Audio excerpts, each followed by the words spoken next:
Sanjay sir, जितना मैं आपको जानता हूँ या मैं मानता हूँ, जानता नहीं मानता हूँ, you are the person who can diagnose the balance sheet. मतलब मैं आपको बैलेंस शीट का डॉक्टर बोलता हूँ मैं अपने जब भी किसी को इंट्रोड्यूस कराता हूँ। तो एक एसएमई या एक छोटा व्यापारी या एक मझोला व्यापारी सबसे ज़्यादा इग्नोर करता है फाइनेंस को, और उसी के कारण उसको बहुत फेस करना पड़ता है। तो वो बैलेंस शीट में क्या ऐसी मिस्टेक्स करता है या अपने अकाउंटिंग में क्या ऐसी मिस्टेक्स करता है जिसके कारण वो छोटे से बड़ा नहीं बन पा रहा है? देखिए, हम जिस चीज़ को ट्रैक नहीं करना सीखेंगे ना, उस चीज़ को इंप्रूव नहीं कर पाएंगे। अब छोटे व्यापारी क्या सोचते हैं कि फाइनेंस तो चार्टर्ड अकाउंटेंट का काम है। चार्टर्ड अकाउंटेंट का काम फाइनेंस नहीं है, चार्टर्ड अकाउंटेंट का काम अकाउंट्स है। अकाउंट से अब यहाँ मैं बताना चाहूँगा अकाउंट्स और फाइनेंस डिफरेंस। ठीक है, अकाउंट्स फाइनेंस वहाँ से चालू होता है जहाँ अकाउंट्स खत्म होता है। फाइनेंस वहाँ से चालू होता है जहाँ अकाउंट्स अकाउंट्स खत्म होता है। ठीक है, तो वो अमिताभ बच्चन है, मतलब हमारा फाइनेंस जो है। और अकाउंट्स जो है वो पास्ट की गतिविधियों का लेखा जोखा है, जो हम कर चुके जो हैं। हम कर चुके हैं। अब आप बिल बनाते हैं या बिल रिसीव करते हैं तो वो रिकॉर्ड में आता है, तो वो अकाउंट्स हो गया। आज आपने जी 1 लाख रुपए की सर्विस किसी को दी, तो आपने बिल रेज किया, वो अकाउंट्स में आ गया। ठीक है, पर फाइनेंस क्या होता है? फाइनेंस इन अकाउंट्स को स्टडी करके फ्यूचर और उसमें से इन्फ्रेंस निकालता है कि बिजनेस में चल क्या रहा है। अब इसका एक बड़ा सिंपल उदाहरण मैं आपको देता हूं। एक ही नंबर को मैं 4 स्टेटमेंट्स दूंगा, आप बुरा अच्छा अपने आप बताना क्या है। चित्रेश भाई, मुझे मैथ्स में 40 मार्क्स आए, अच्छा है बुरा है?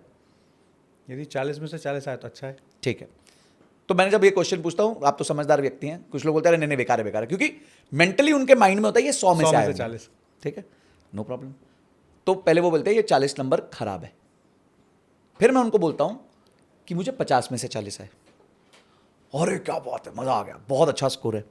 40 तो वही है, हाँ 40 में तो कोई फर्क थोड़ी आया है। हाँ, वो तो 40 से same है, 40। same है।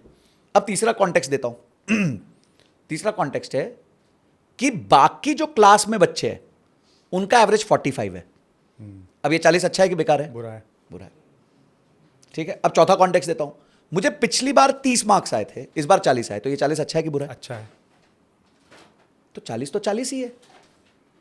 तो मैंने ऐसा क्या किया कि वही 40 पहले बेकार था, फिर अच्छा था, फिर बेकार था, फिर अच्छा था। कॉन्टेक्स्ट बदल गया। कॉन्टेक्स्ट बदल दिया। और यही बिजनेस में आपको नंबर्स के साथ समझना पड़ता। और यही व्यापारी अगर थोड़ा बिजनेस में फाइनेंस को सीख जाए, हम ज्यादा नहीं करें, हम नहीं करें आपको सीएफओ बनना है, हम नहीं करें आपको बहुत डिटेल में जाना है, हम कह रहे हैं बेसिक चीज समझ लो, रेशियो एनालिसिस समझ लो। रेशियो एनालिसिस आपको एम्पावर करता है अपने बिजनेस को कंपेयर करने के लिए। ठीक है, आज अगर मैं ठेकेदार हूं तो मैं क्या चाहूंगा, मैं कौन बनना चाहता हूं? मैं लार्सन एंड टूब्रो बनना चाहता हूं। अब लार्सन एंड टूब्रो का रेवेन्यू 70,000 करोड़ है, 80,000 करोड़ है, मेरा रेवेन्यू 8 करोड़ है। तो मैं कैसे कंपेयर करूंगा? रेशियो से कंपेयर करूंगा, क्योंकि मार्जिन्स और रेशियोज हमेशा परसेंटेज में होंगे या नंबर में होंगे।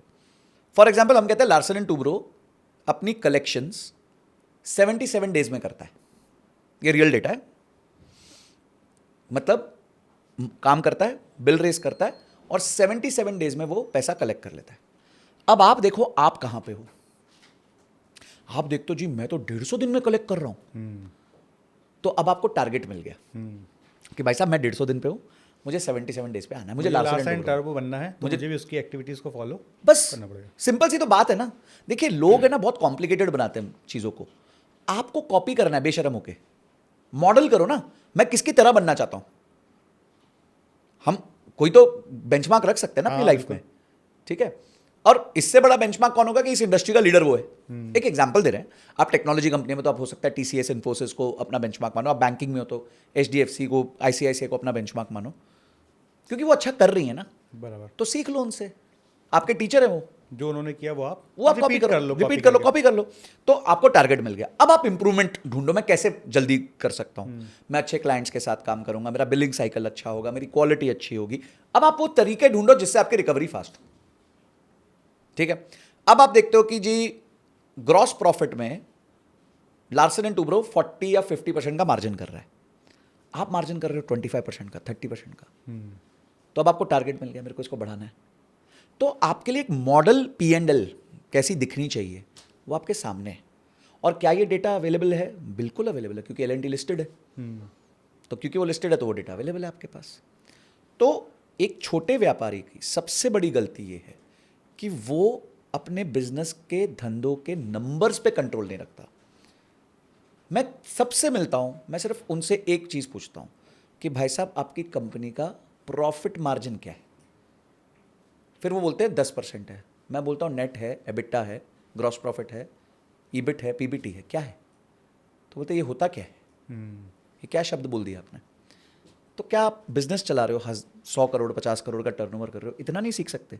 मैं तो, किसी ने मुझे पूछा पीछे कि आप गवर्नमेंट से क्या रिक्वेस्ट करोगे, मैं तो गुजारिश करूंगा कि जीएसटी सर्टिफिकेट इशू करने से पहले फाइनेंशियल मैनेजमेंट कंपलसरी कर दो। बहुत बढ़िया।